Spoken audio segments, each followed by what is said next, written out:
तर तिकडे पुण्याच्या एकता नगरमध्ये एनडीआरएफ जवानांकडून बचाव कार्य सुरू करण्यात आलेलं आहे। बोटीही सज्ज करण्यास सुरुवात झालेली आहे।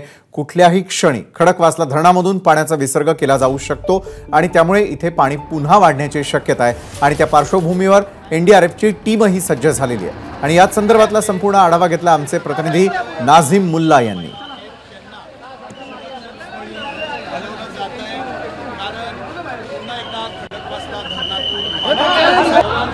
आता अलर्ट मोडवरती आलेले आहेत आणि त्यांच्याकडून बोटी ज्या आहेत त्या पुन्हा एकदा सज्ज केल्या जात आहेत।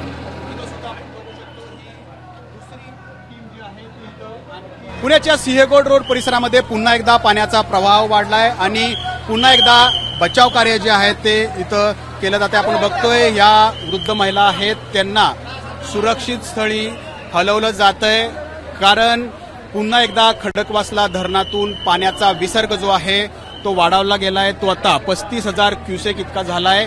धरण क्षेत्रामध्ये पावसाचा जोर कायम आहे आणि त्यामुळेच इकडे आपण बघतोय एनडीआरएफचे जवान सुद्धा आता अलर्ट मोडवरती आलेले आहेत आणि त्यांच्याकडून बोटी ज्या आहेत त्या पुन्हा एकदा सज्ज केल्या जात आहेत।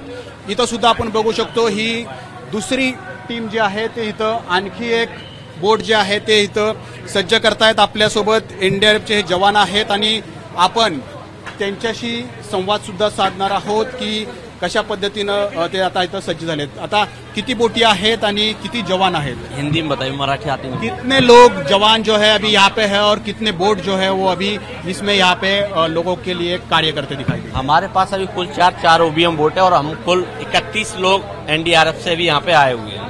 किस तरह से अभी बचाव कार्य शुरू है, क्योंकि देख रहे हैं हम लोग कि बहुत से लोग अभी भी सोसाइटी में उनको बाहर निकाला जा रहा है। जैसे जैसे स्थिति बन रही है हम लोग देख रहे हैं अगर पानी की स्थिति ज्यादा होगी तो हम अपना पूरी तरह से एनडीआरएफ की जो टीम आई है पूरी तरह से तैयार है। हमारी ओबीएम और बोट भी तैयार हो रही है। जैसे भी स्थिति बनेगी तो हम अपना कारवाई सुरू करेंगे। बरोबर आहे। तर सकाळी 11 नंतर पाण्याचा प्रवाह कमी झालेला होता आणि त्यानंतर पुन्हा एकदा संध्याकाळी 4 वाजल्यापासून पाण्याचा प्रवाह हळूहळू या ठिकाणी वाढत आहे आणि त्यामुळेच आता एनडीआरएफच्या जवानांसह पुणे महानगरपालिकेचं प्रशासन आणि स्थानिक कार्यकर्ते जे समाज कार्य करतात ते सुद्धा आता पुन्हा एकदा या ठिकाणी बचाव कार्यासाठी सज्ज झालेलं आपल्याला पाहायला मिळत आहे। कॅमेरामन मनोजसह नाझिम मुल्ला, एबीपी माझा, पुणे। एबीपी माझा, उघडा डोळे बघा नीट।